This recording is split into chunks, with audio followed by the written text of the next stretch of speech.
On fait le tour du monde, machallah. T'es pas comme les autres, machallah. Tu penses à moi, c'est très bien. J'étais dans la... Coucou tout le monde. Hi everyone. J'espère que vous allez bien, que vous passez une bonne journée. Aujourd'hui, nouvelle vidéo recette. Recette facile et rapide. Donc là, on va s'aventurer dans une haïra, donc harira en français, marocaine, mais surtout végétarienne. Moi, j'aime pas trop la viande, encore moins la viande rouge. Et mon mari, dans la haïra, il aime pas la viande et il est pas trop viande style mouton, veau, etc. Donc du coup, on va la faire végétarienne. De base, nous deux, on n'aime pas trop la haïra justement à cause de la viande. Donc on va la tenter cette fois-ci végétarienne. Pour ce faire, ici, donc, on est pour des recettes faciles et rapides surtout. Donc, ne soyez pas subjugués.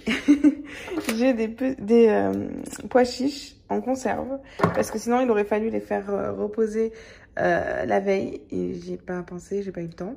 Et ensuite, là, je vais vous dire tous les ingrédients. Donc, niveau épices, comme toujours, sel, poivre.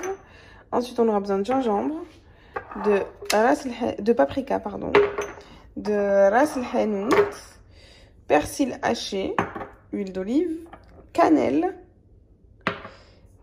un peu de... ça c'est pas obligatoire du tout, c'est du cajoun, et un mélange d'épices marocaines.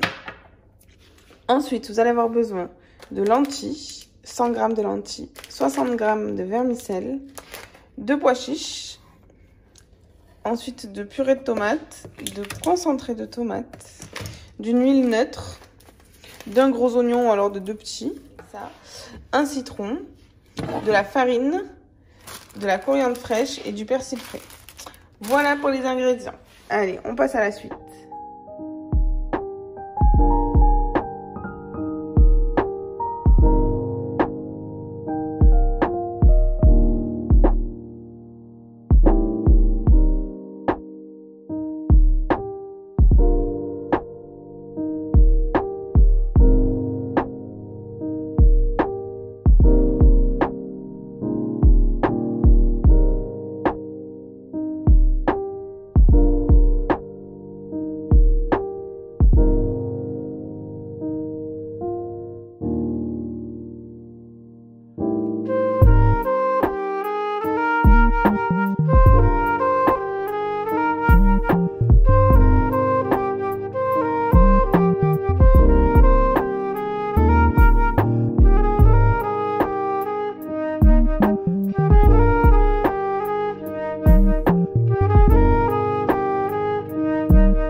Là, je vais rajouter le mélange farine, eau et citron.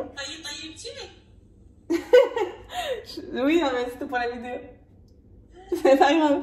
Donc vous avez avec moi présente, en tout cas Paulina, vous avez avec moi présente ma mère. Est-ce que tu veux nous dire quelque chose sur la recette de la harira? Vas-y, on t'écoute. Le harira, c'est... Adrien fort. Parle fort.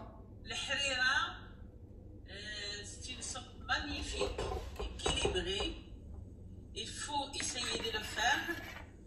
Pour le ramadan, ça donne beaucoup de choses. Et c'est facile à faire. واش بغيتي تقولي للناس اللي كيتفرجوا فينا على رمضان؟ رمضان؟ بالعربية. Ce que tu veux. رمضان مبارك سعيد على جميع المسلمين في بقاع العالم. أتمنى أن تكونوا بخير وأدعو الله أن تصوموا رمضانا صوما كله خشوع وإيمان. C'est bon, vous êtes dans la merde, elle vous a fait un poème. Merci pour ta participation. Bon, du coup, je mets le mélange dans la soupe pour venir épaissir un petit peu le tout et en gros, aïe, j'allais tomber. Et en gros, homogénéiser la soupe. Donc là, on mélange. Donc là, vous voyez, ça change la couleur de la soupe. Elle tend plus vers le marron. Tout à l'heure, elle tendait plus vers le orangé. Et on va ajouter un petit peu de hanout et de cannelle. Hop. On va ajouter un petit peu de cannelle aussi. Et là, on va ajouter une fois de plus du concentré de tomate. Et on mélange.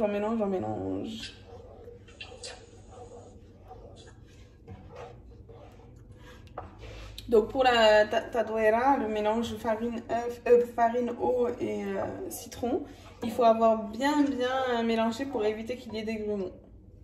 Donc là, on a quasiment fini notre soupe, donc vous voyez que c'est assez rapide quand même. Il va falloir ajouter les vermicelles, donc 60 g de vermicelles, 5 minutes avant la fin de cuisson. Il y en a même si jamais vous... Là, si on va pas le manger de suite, donc vu que c'est pas encore l'heure du ftour. Mais il y en a même qui rajoutent juste avant de préchauffer votre soupe. Donc là, je vais peut-être mettre les vermicelles et je vais pas laisser cuire super longtemps, histoire de réchauffer. Alors, ma mère insiste pour vous donner une technique de, si vous voulez partager en deux pour plusieurs jours, en gros, pour amortir votre soupe, il faudra en fait ne pas mettre, c'est ça, pas mettre la farine, la tadouera, donc le mélange farine, et les tomates. Pour l'instant, vous les mettez pas, vous les mettez, en gros, vous pouvez faire votre soupe sans mettre ces deux choses-là, la mettre au frais, et le jour où vous les réchauffez pour éviter que ça tourne, en fait, à ce moment-là, vous prenez votre base que vous avez mis au frais et vous ajoutez le mélange farine et concentré de tomate. C'est ça? Pour les femmes qui travaillent, qui n'ont pas le temps, il faut partager en 2 ou 3. Genre, c'est vraiment pour ceux qui en mangent tout le temps, quoi. Nous, là, on n'a pas besoin de...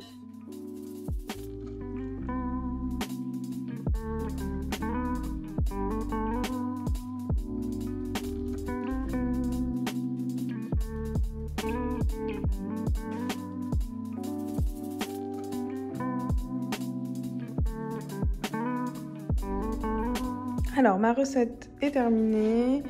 La harira est prête. Hop. Voilà. Elle sent super bon. Elle a l'air super bonne. Je vous souhaite à tous un bon ramadan. Sahaf Tourkoum. Et à très vite pour d'autres recettes.